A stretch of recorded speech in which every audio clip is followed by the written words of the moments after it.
राधे राधे दोस्तों, आशा है कि आप सब अच्छे होंगे, मस्त होंगे, भले चंगे होंगे, स्वस्थ होंगे। हम आपके सामने एक कथा लेकर प्रस्तुत हुए हैं जो जगन्नाथ के बारे में है कि जगन्नाथ यात्रा क्यों मनाई जाती है।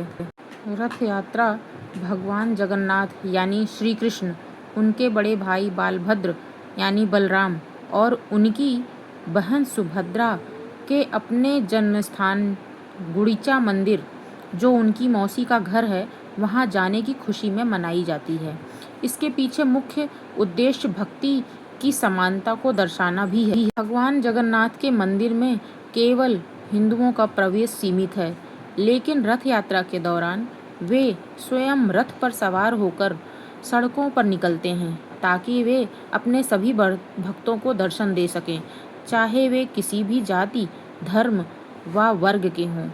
यह संदेश देता है कि भगवान के लिए अपने सभी भक्त एक समान हैं। प्राचीन काल में राजा इंद्रद्युम्न मालवा के एक महान राजा थे। वे भगवान विष्णु के अनन्य भक्त थे। उनकी तीव्र इच्छा थी कि वे भगवान के साक्षात दर्शन करें।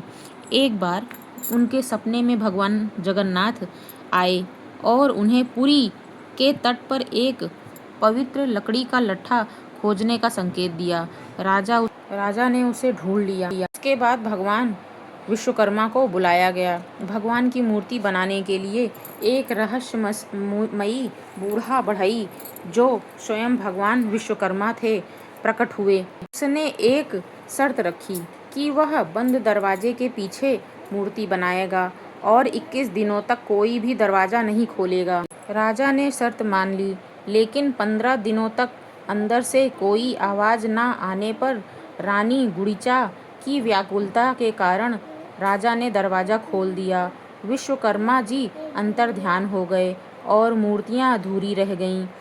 बिना हाथ पैर के राजा बहुत दुखी हुए, लेकिन तभी एक आकाशवाणी हुई, यह मेरा अंतिम स्वरूप है। इसी रूप में मैं कलयुग में भक्तों को दर्शन दूंगा। कहा जाता है कि जब रानी गुड़ीचा राजा इंद्रद्युम्न की पत्नी ने उन मूर्तियों को देखा तो उन्होंने भगवान से प्रार्थना की कि वे साल भर में एक बार अपनी मौसी के घर गुड़ीचा मंदिर जरूर आएं। भगवान ने अपनी भक्त रानी की बात स्वीकार की।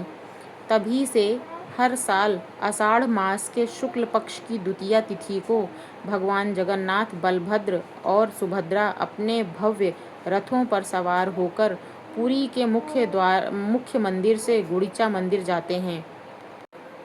रथ यात्रा का यही महत्व है। रथ यात्रा का आध्यात्मिक महत्व भी है, जिसमें पहला महत्व समर्पण है।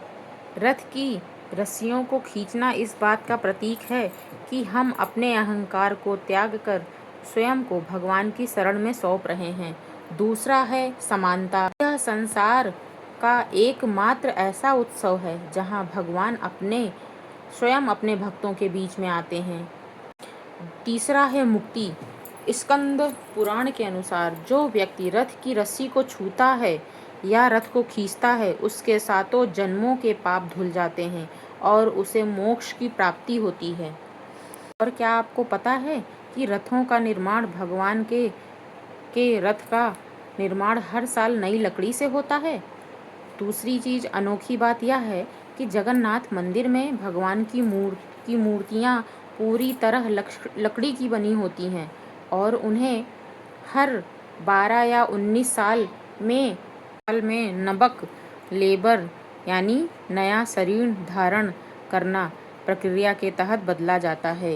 यह उत्सव हमें सिखाता है कि जीवन एक यात्रा है और यदि हम इसे भक्ति और सेवा के साथ जिएं तो भगवान स्वयं हमारे साथ चलने के लिए तैयार रहते हैं। हमारे वीडियो को देखने के लिए धन्यवाद। अगर आपको हमारा ये छोटी सी कथा पसंद आई हो तो कृपया लाइक, सब्सक्राइब और शेयर ज़रूर कीजिएगा। Thanks for watching.